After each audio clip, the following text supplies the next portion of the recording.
just for our acts. The sea can be deep for our diving.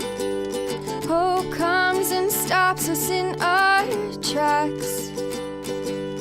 Bravely we prove in our striving, trudging together each day. Where there's a will, there's a way. The views and opinions expressed on Trudging Together are solely those of the host, co-host, and our guests. They do not necessarily reflect the views of any organization, fellowship, or other entity, and definitely not your boss, your neighbor, or that one guy in your home group.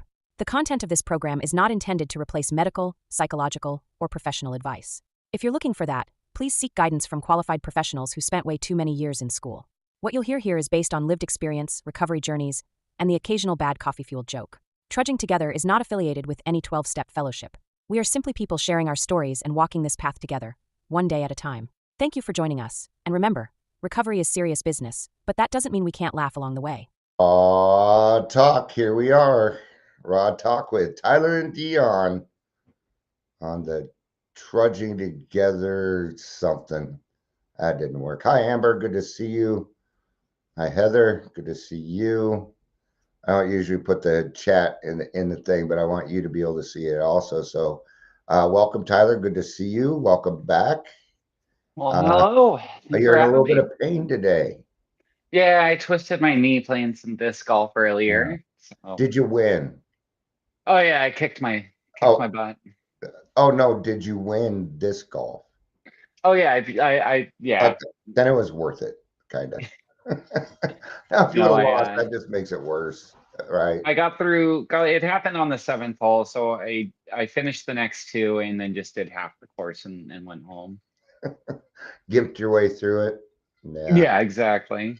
What did Rolling Stones say? It's such a drag getting older. You know, we don't bounce back like we used to. So if you hear Tyler wincing or anything like that, he's got a valid reason. He's in pain. So how are you doing, brother? How was your week? It was pretty good. Yeah, mom went out of town to visit grandma. So it's just the boys at home, just me and my bonus dad. So that's been nice. We had, pizza and sandwiches. Yeah, what a difference. Do you think your mom would have left you alone like that, I don't know, 2 years ago? Probably not. No. That's progress. That's cool, man. Well, more than anything, I don't think Richard would have wanted to be alone with me 2 years ago. Yeah, there you go. Yeah, I understand that. I don't think my stepdad or bonus dad would have. He didn't like being around me when I was drunk. I didn't like being around him when I was drunk because he could see right through me. He knew my bullshit from beginning to end, man. Drove me crazy. But there again, now that I'm, do what I do, a lot of times I make people uncomfortable because he's a very spiritual man. And now I like being around him because I'm doing the right thing. So I'm like, okay, yeah, go ahead, look right through because I'm not doing anything stupid nowadays. Right. Oh yeah. Yeah, it's kind of like when you no longer have to be afraid of having a cop behind you because you're not drunk. That's right. Yeah. It's like, pull me over, I dare you. I'm legal, sucker. Yeah. It's nice when you're getting pulled over and you're not going to jail because the second car doesn't show up, right? Yeah. Amber says, I think most people that do those things have a valid reason. LOL, not fun being hurt. Lol. All right, let's kind of get to things. Welcome to Daily Trudge. I'm Dion. Tyler's joining me today. If you're here, please say hello, whether you're watching the live or the rewatch. Now, Tyler had, because I was thinking about the promises, and Tyler was thinking about helping others. So we kind of combined it, and we came up with this. But I figured I would kind of let you go first, since you were thinking about helping others, and we can kind of just roll that into what we're going to be talking about. Yeah. One of the things that's been on my mind recently is, helping others or service work or paying it forward. Mm-hmm. I really what keeps coming through my mind is how if people didn't pass, the information on to others, I wouldn't be here right now. Yeah, that's Um, right. if people like you weren't there for me to help guide me through the program of recovery that I went through, Mm-hmm. then I wouldn't have been able to go through that. Yeah, Um, so just the importance of passing it on and kind of how that pay it forward effect yeah, is what keeps things going and keeps things strong, and how you're able to stand on the shoulders of the giants that came before you. yeah. Absolutely, man. Excuse me. Right now, I am. You and I and everybody here, we're planting trees of which we will never get to sit in the shade. But that's because I've already got to sit in the shade of a tree that was planted before me. Um, you know, uh, so uh, I call AA the ultimate pay it forward. And and when it comes to helping people, things start happening for us. There's a lot of things that can happen when we get out of ourselves. Number one, we're not thinking about ourselves as much at that time, and I think that helps.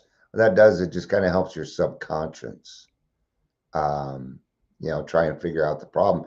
I notice whenever I put, you know, a bunch of effort by myself into my problem, it just seems to get bigger.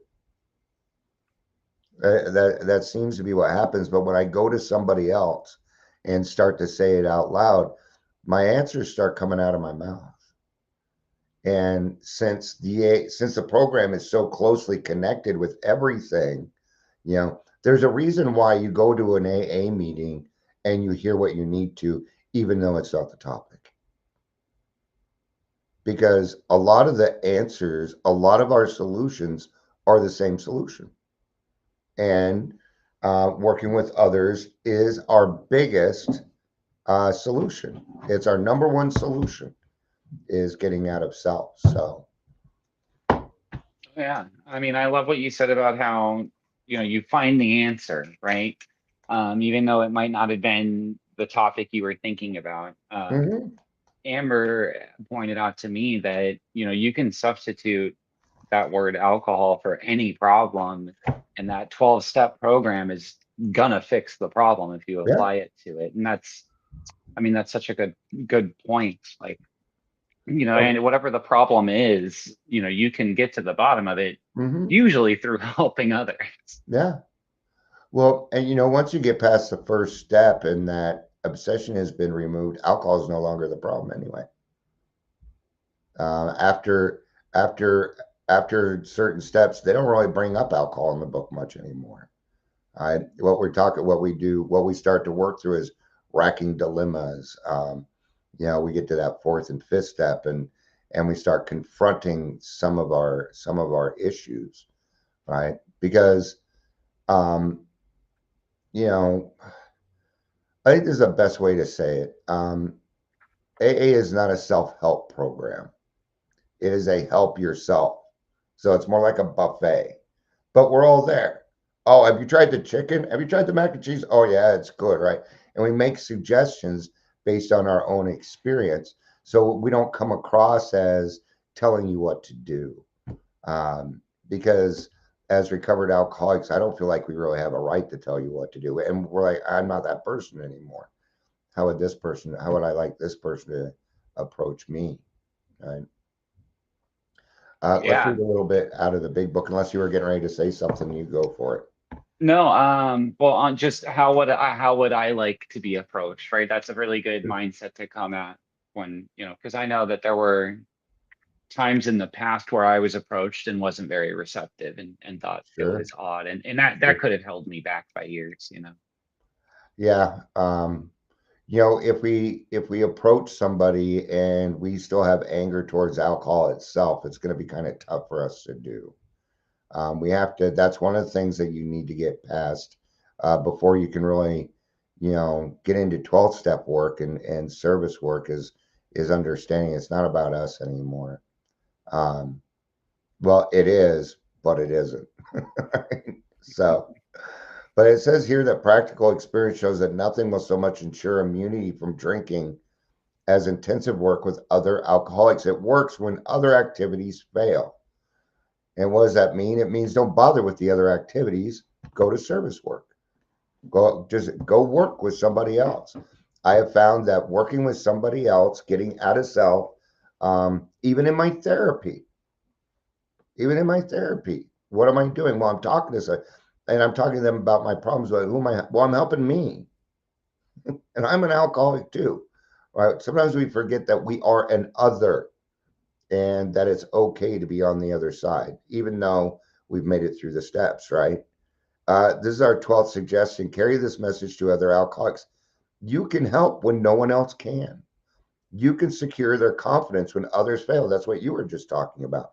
Remember, they are very ill. Right? So, um, and why do we have that confidence? Because we have a solution, because we have an answer to the problem.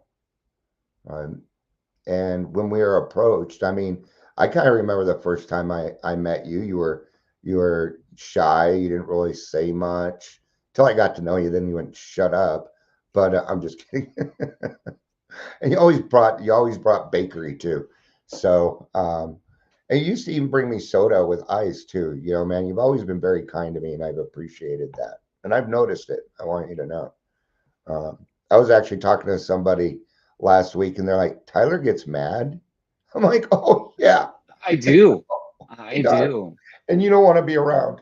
You'd And rather be it's around me. usually because I have expectations of others. There we go. Yeah, it's usually what it is, right? Hmm. So then it goes into the 12th step promises, right? Life will take on new meaning. It will. And what is it? What is it? Well, we go from being destructive to constructive, right? And we turn our past into gold. We actually have meaning in life. We did have meaning in life before, but really our meaning was get drunk, burn down the neighborhood, how much chaos. I used to thrive on chaos. I loved it. And alcoholics without meaning in our lives is very, very tough for us. Um, when we don't have meaning in our lives, then we'll find meaning, and usually it's in the bottle. So Hmm. that's why working with others is that is a very loud cup. A lot of it. It's I'm like, oh it's God. got some volume. To watch people recover.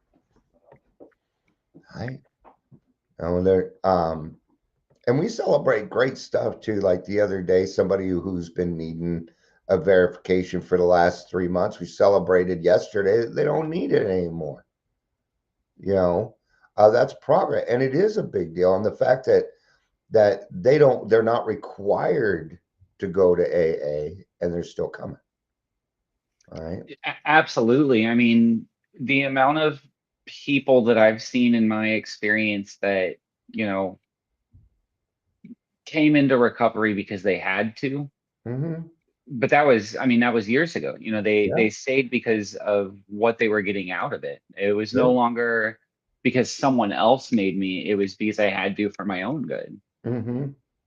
Yeah. And even if you're quote unquote forced into AA by the courts, or maybe wife's leaving, or maybe it was an ultimatum, and alcoholics hate ultimatums. You come, but if you ain't careful, we're gonna ruin your drinking career. All right. Because somebody's going to say something at some point that aligns with you, and it's going to be, what, other people go through that? Now we've got a chink in your wall, and we're going to keep tapping away at that till we break down the wall, man. That's why we say stick around and wait for the miracle to happen, right? So Absolutely. it, It it go ahead. it took me,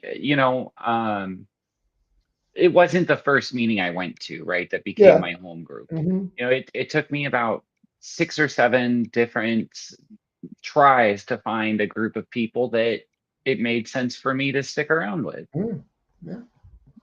So, you know, there isn't, you know, a lot of times I hear some resistance because of how somebody, you know, an experience that somebody had in a room. Hmm. And my advice would definitely be to go to a different room. You know, Yeah. there's thousands of rooms, and one of them is going to be the right fit. That's right. Yeah.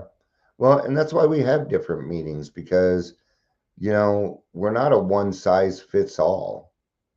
And, yeah, we all do the same thing, but we have different experiences. But that's why it works well because let's say you and I go 12 stepping. Well, now we have all the experiences covered. You have some that I haven't been through, but we understand these things, and that's what helps, right? But it gets better to watch people recover. Then comes to see them help others. When there's, I tell you something, there's nothing cooler, nothing more satisfying than watching somebody you sponsored start to sponsor other people. It is different. Um, you'll get there. It won't be long. I know that it will happen. You know, there's But been a few but different people that I've worked with, but I haven't gotten to that yeah. point. Now that isn't even just watching them go sponsor, but to watch them helping others in the meeting. You know, you'll see, and this usually happens in the parking lot meeting, right? Where, things that I've said to you, I hear you repeating to a newcomer, right? And that was what my sponsor told me, and his sponsor told him, and so on and so forth, all the way back down. What's neat is, sometimes when that happens, you remember the game telephone when you were Hmm. when you were in school, and Oh right? yeah. Well, the message doesn't get screwed up by the time it comes back. It's still the same message.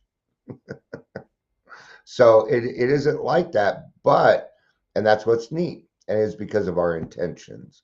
You know, we're not choosing to hear something some way. No, what we're dealing with is fact. And the fact is, I have a solution, and this is the way that it works. Yeah. To watch loneliness vanish. When we come in, man, sometimes it's hard to watch a newcomer cry, you know, and because to them at that point, um, everything is fucked, and they're right. The one thing that I don't, when people come in, I want to give them hope, but appeasement, no. I'm not going to pat them on the head and tell them it's okay because it's not okay. Their behavior is not okay. But this too shall pass. We can become better people, right? I've been where you're at, and I know that there's a way out of it. And then you'll hear somebody that's done it worse than you, and that'll give you some hope. Right? I went pretty far down. I was 6 months to live looking at a liver transplant. Okay. But there are people in this program that have liver transplants all the time. Right. So that's a yet for me, and a yet that I'm not willing to explore anymore. Right. But to see people start to laugh again, to see their eyes light up because the sunlight of the spirit has finally entered. These are really neat things to watch. It's And amazing to watch somebody's guilt or shame just be removed, you know, be worked through and passed. yeah, they, they come to me, I went to my son's soccer game this weekend. It was the first time I wasn't drunk, and boy, was I missing out. Or, this is my third, fourth time in AA, and it feels different. I always like hearing that one. It feels different this time. That's because you're doing the work. You're actually doing the work. So you're getting something out of it now. Um, Now, I'd like to reiterate the way this thing worked, the way that you get these promises is service work. That's how we get these, right? So to see a fellowship grow up about you. And what are they saying? Well, as you sponsor, right? When Tyler and I first met, and I do this with all my sponsees, the talk is we will be friendly, but we are not friends. And I don't really do that for the person I'm working with. I do that for me. Because if I don't want to get attached, because if I get attached, then I may tell you something different. That isn't, you know what I mean? It's like, like when it comes to my daughter, I can't talk to her like I talk to my sponsees for some reason. It just doesn't appear in my head. I don't know what it is. I'm just too emotionally close. So I keep that boundary there for a little bit. But now we're just a couple friends getting together every week talking. Yeah, absolutely. And I think that was important too, because there were some times where you needed to put your foot up my ass. And that might have been a little bit different if we were friends first Yeah. and That's then what had that mentor-mentee kind of relationship. yeah, absolutely. And I'm glad that we became friends. Not everybody that I sponsor, becomes friends with me. We're all friendly, you know. My sponsor, we went through the steps, and I never heard from him again. He's around, but he's sponsoring more people. He's taking them through the steps. Now I text him once a year. Hey, still going. This is what I do, just so that he knows that the time that he took with me was worth it. That's why I do that. That's my way of giving back to him, saying I was worth your time. Thank you for that. So, Absolutely. And that's one of the biggest reasons that, you know, that he was able to be there for you. You're able to be there for me, that I'm able to be there for the people that need mhm. me. Um, you didn't charge me. I wasn't giving you a weekly or monthly fee in order Well, for you to help except guide for me the through the cookies at the steps. meeting, I kind of Well, except expected for those after a cookies, few weeks. the occasional dumb joke. Um, but that's what I can do to repay that. Mhm. Otherwise, there's a debt owed, right? Yeah, Like I owe a debt in the grand, cosmic scheme of things that money isn't gonna fix. yeah, Right? If I gave you a $10,000 check and said, thanks for getting me sober, first of all, you probably wouldn't take it under those circumstances. yeah. Um, I'd want to, but I yes, wouldn't. yeah. But that wouldn't, that I would still owe that debt, right? I would still need Mhm. to help others, get the information that was so freely given to me. Yeah. And the debt that we have is more, at least I feel this way, is more of a spiritual debt, Hmm. more of, you know, my debt is, and I believe that I still owe. I spent years, destroying my community. So therefore I feel like I owe to the community now. And that's a debt. Will it ever be paid off? I don't think that's really the point of it being paid off. What that creates is consistency, accountability. It's what keeps me sober. So in a sense, I hope it doesn't. I hope I never pay off that debt because Absolutely. it's what gives me new meaning. For So, sure. When there was, we love hitting goals, or at least I do, mhm, right? So, getting to the 12th step, it's like, all right, cool, I'm done. But there isn't a done, right? And yeah. so then there became that, okay, well, pay it forward. The movie was like, all right, you got to pass it on to three other people. So then I thought, okay, well, if I sponsor three other people, then I'm clean. I don't have to do Mm, any more recovery. But that's not the case. For me, yeah, this is going to be a lifelong process of yeah. That's just learning from others and helping others learn. it. And I'm glad that you're bringing that up because I think a lot of people might think that, maybe a little bit, and they're like, I'll do a couple. There's some people that don't sponsor at all. So, um, but yeah, I absolutely agree with that. And that's the sort of thinking that an alcoholic has, and it's a cart before the horse situation. I'm thinking 2 years down the road when I'm on step 6. So Clara, we give it away to keep it. Good afternoon, gentlemen. Good to see you. Good to see you. To have a host of friends This is an experience you must not miss.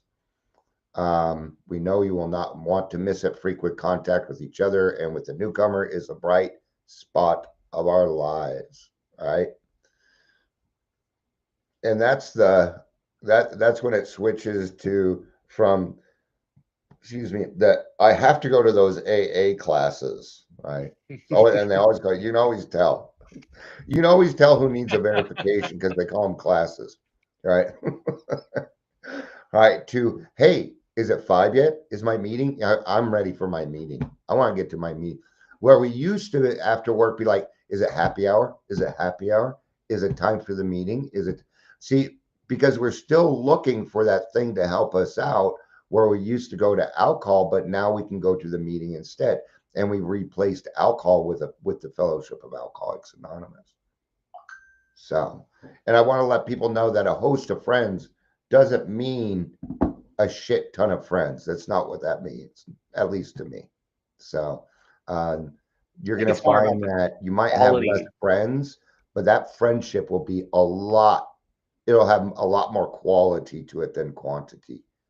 So that's been my experience for sure. Yeah. You know, all you need is 6, right? That's right. You just need enough people to carry the coffin. You just got to keep 6 people in your life happy. Well,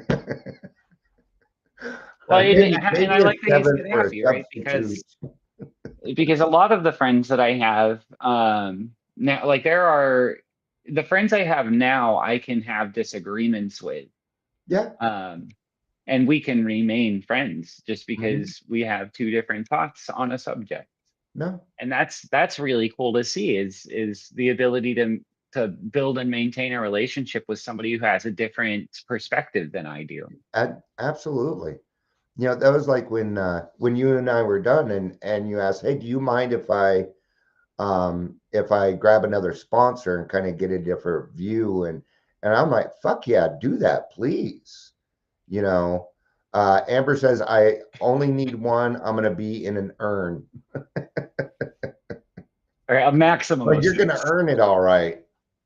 I'm going to be in an urn too. But you're such a dork.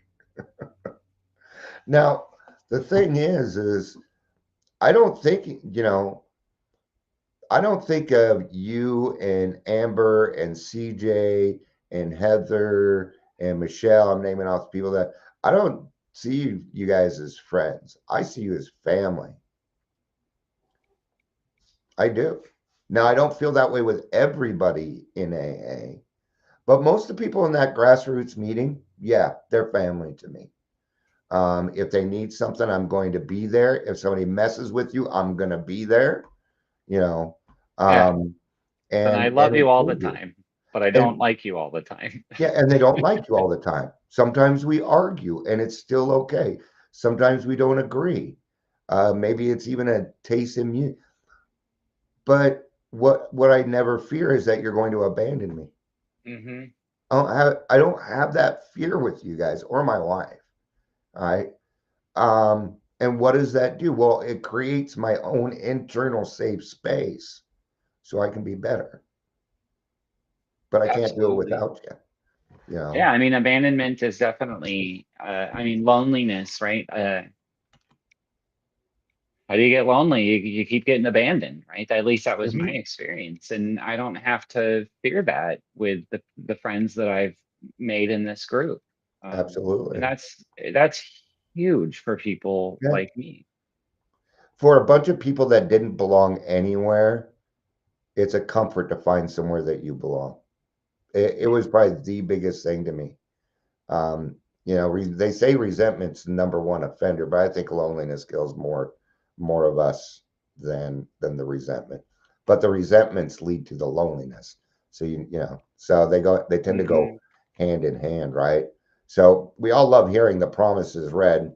You know, we will know a new freedom and a new happiness, but they're not magic words. They're results.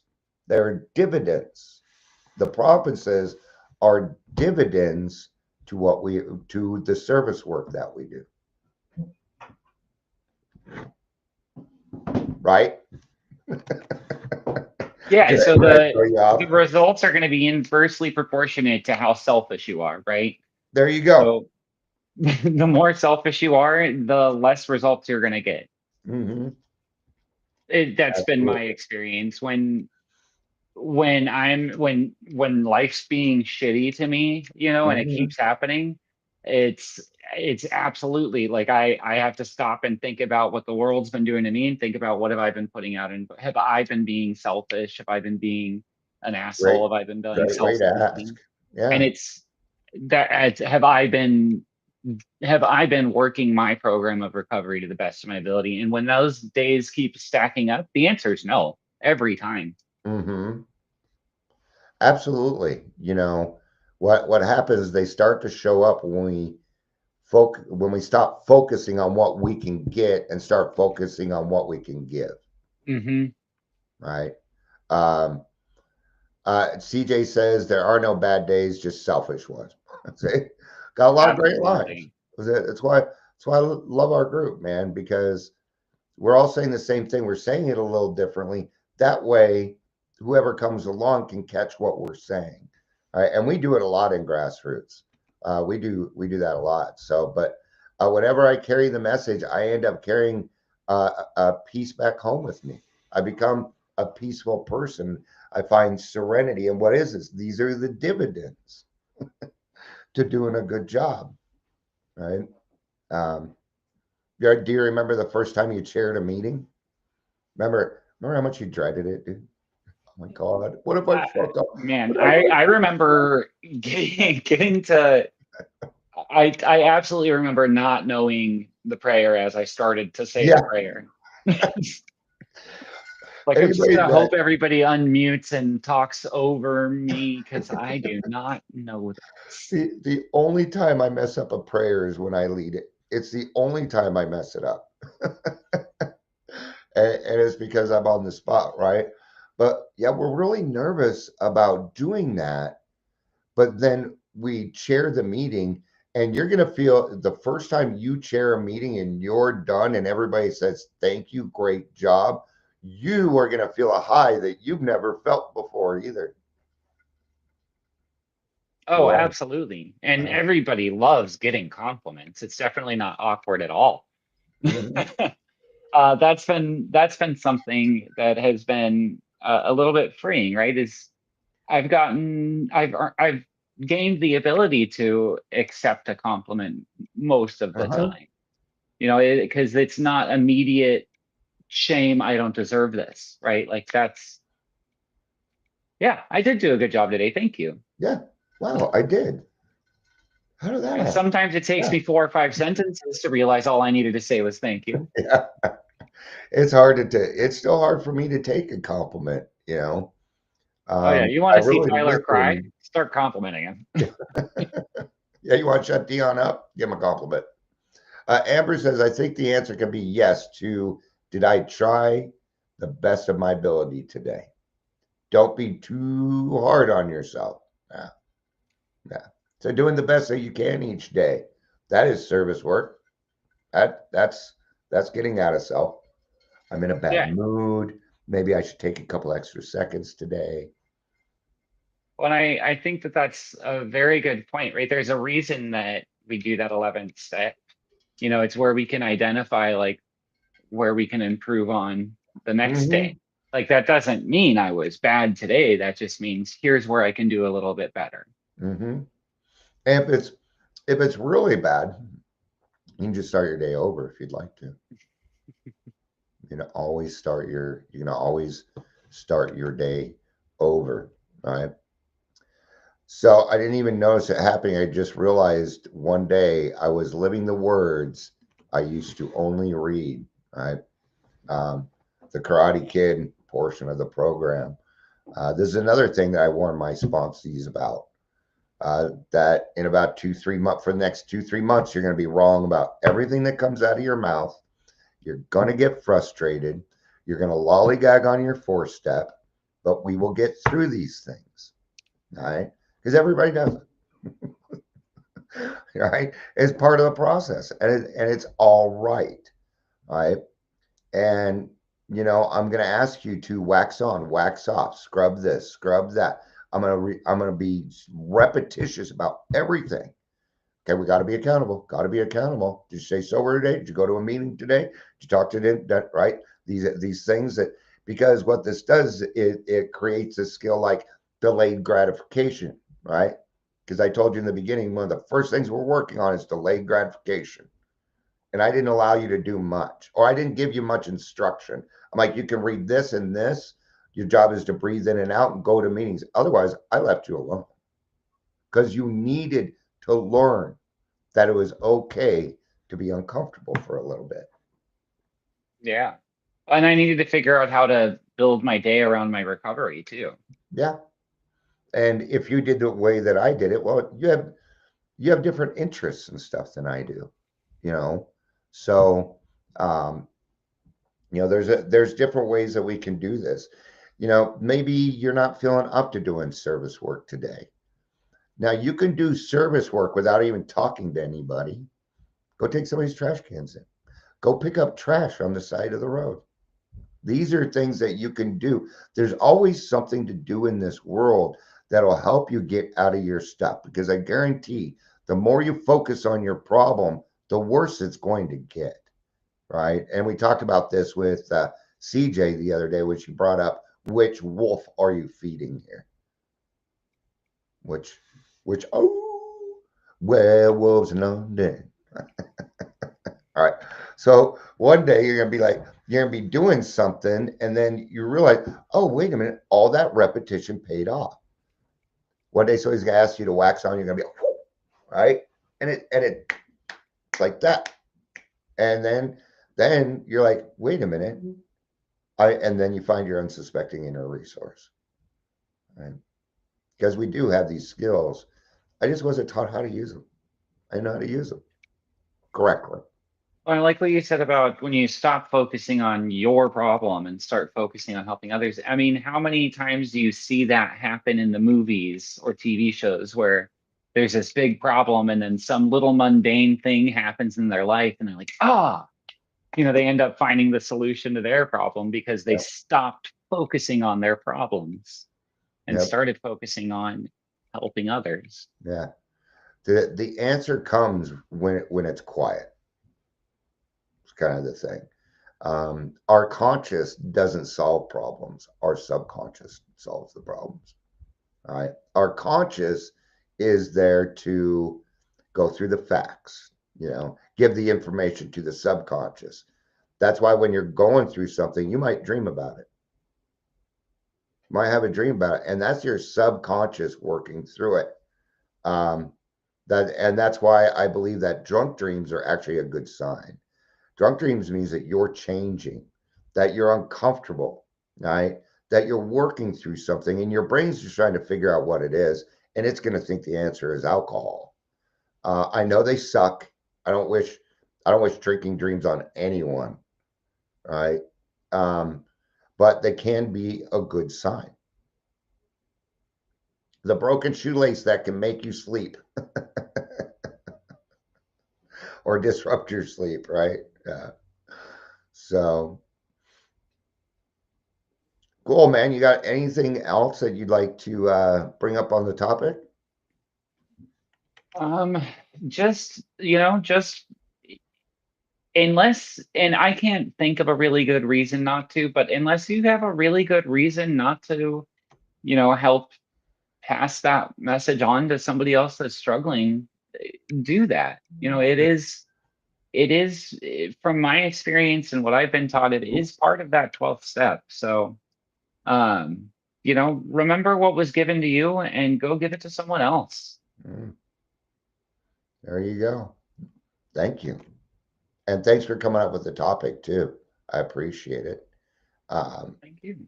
So helping others isn't a chore. It's the key that unlocks the promises.